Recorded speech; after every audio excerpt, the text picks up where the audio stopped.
itself and had some visitors like Ed Sullivan, Veronica Lake. There was just sort of a pattern that kept coming through. And it was a nice life, a nice life. Then I said to Philip one day, you know, honey, I think I'd like to go to school and get my degree. He said, well, go for it.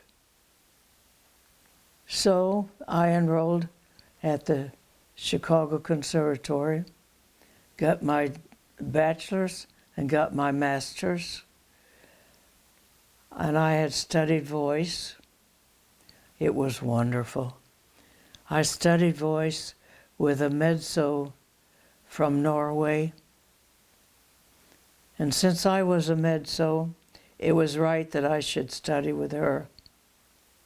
It was really wonderful. Well, an impresario was in Chicago, where the symphony has its concerts now. And I had to sing.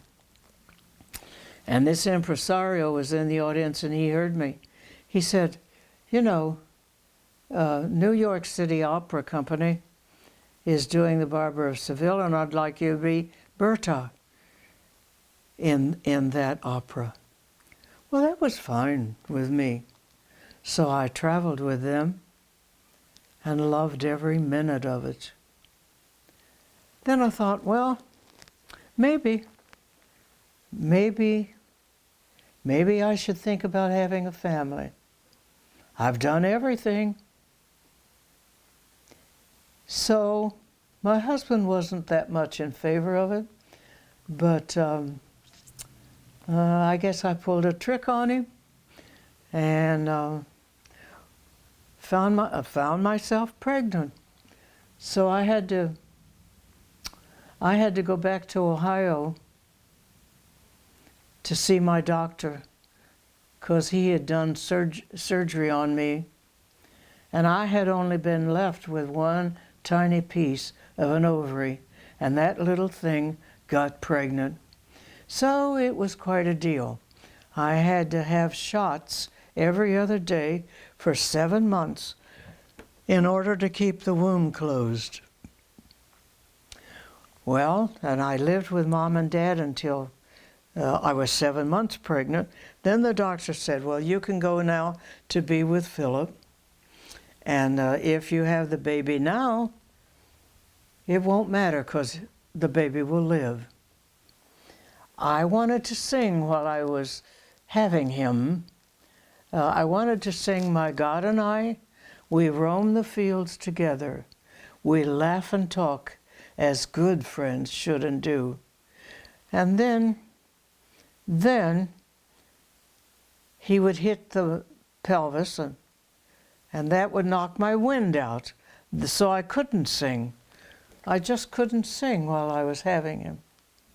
My mother was in the hospital room with me. I said, Mom, would you come over here and take a look and see what's going on? And Mommy did take a look, and Mommy said, oh, his head is almost out. And then they rushed me to the room where I had the boy, where I was delivering. And they said, Mrs. Crofts, you can't have your baby yet. Your doctor's not here. And they made me climb from one bed to another. And that didn't seem to stop the birth enough. So they threw buckets of cold water on me to help me. And I thought, gee whiz, all of this time, shots for 7 months every other day to keep the womb closed, and they're trying to shut it up?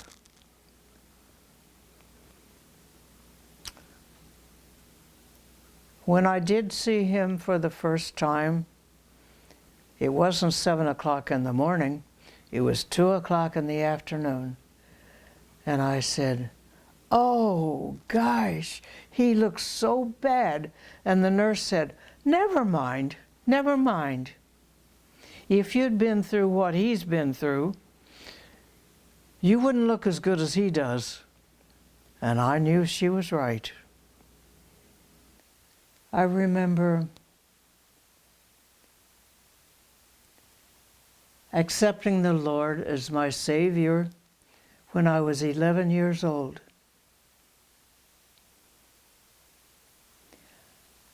I wasn't sitting at that time. I was down front, and my Sunday school teacher, Maggie Crawford, said to me, Inez, have you come to accept the Lord as your Savior? I said, yes, I have. She said, well, you just kneel right now and pray with me. When I got off my knees after praying, I said to myself, did anything really happen? Did it happen? And later on, I knew it had. I knew it had. My son was about 3 years old, and he was so sick. I didn't know whether he was going to live. My mother was living with us, as she did for 35 years. So my mom and Philip said, well, you have to go to that singing engagement in Piqua, Ohio. You have to go. I said, I can't leave the baby. He's sick. No, no, no. You do what we're telling you. You go, and he'll be all right. He'll be all right, Inez. Guess what happened? I was sitting on the piano bench in Piqua, Ohio, ready to start playing, and some stranger brings a note up to me. I opened the note quickly and read it, and all it said was, your son has the measles. And I can't tell you how thankful I was that I had used my faith. I had trusted my faith.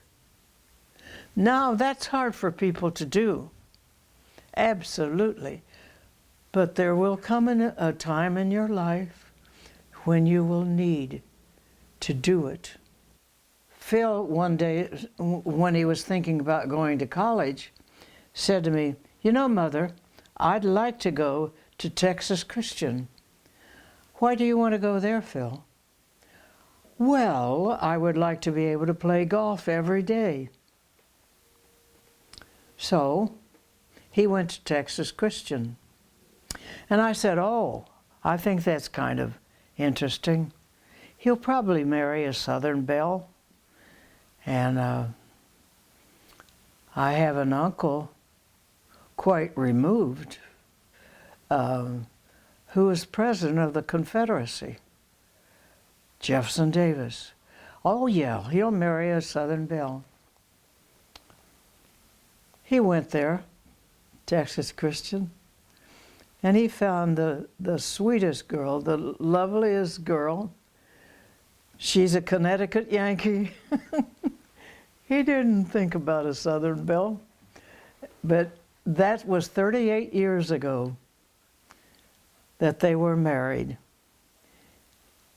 Now I want to tell you, you have to do now what you want to do, because 38 years can go by. It seems like just yesterday that those two kids got married. Now they have two wonderful sons.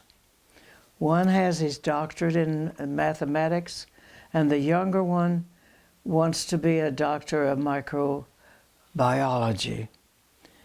So the two boys have elected careers that are not the same, but I would like to know, humanly speaking, I'd like to know what they're going to do. And I might not be around to know it, but I just think they I think they'll be wonderful. They'll make their mark, and they'll make their mark one way or another. So in 1960, I got my master's. And then I began to teach voice. And oh, we learn so much when we start to teach. I use the same vocalises for the most part that Madame Nini Balstad used when she was teaching me. As of today, I am still very busy giving voice lessons. At 93, voice lessons are just so much enjoyment. I just love it every time they come into my studio. And when they move away or they go away to college, I leave them with a smile. But when I get back into my studio, I have some tears. I don't like goodbyes. Now my students are all over the country performing. And so it goes.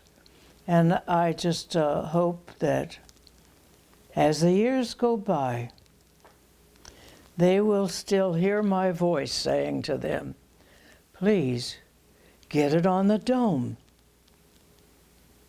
Get it on the dome.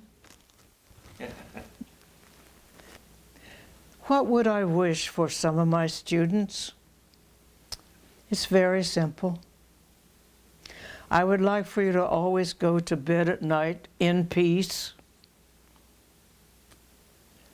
knowing full well that God is awake.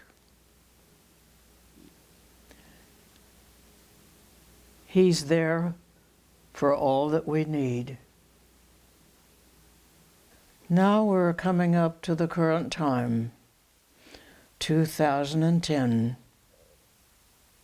About 3 years ago, I was diagnosed as having cancer of the bile duct of the liver.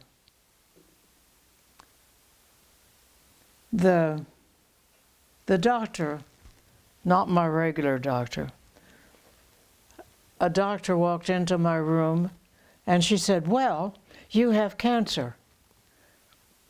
And I thought, oh my, I can't leave my son. I just can't leave my son. But it was true. It was true. And I'm very fortunate. I have a slow-growing cancer. Just slow growing. Only recently did it grow into the duodenum a little bit. But am I worried? No, I'm not worried. In fact, I think life is more precious right now, every day I live, because I do have that thing that I would wish weren't true. But I've walked many years enjoying my life and everybody that's in it, my family, my students, my churches. I don't have any complaints. It's just no good, because one of these days, it's true, I will probably be on the other side, and I want you to know that if it's possible, I'll be at a gate looking for you to come. Looking for you to come. My life is a very simple life, but it's been full of music. And I don't criticize that.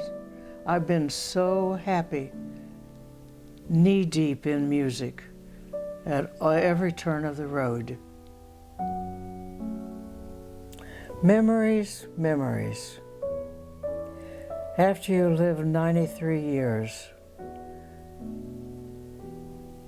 what is there left to experience?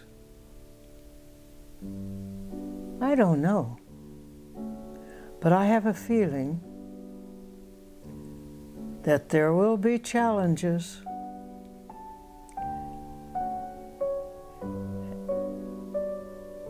And I'll need courage. I'll need lots of courage. And the other day I just read that the root word for courage is encouragement. Right in the middle of that word is the word courage. So that's what I'll need in the coming years. It'll be courage. And that will, I think that'll make me happy. Extend my happiness.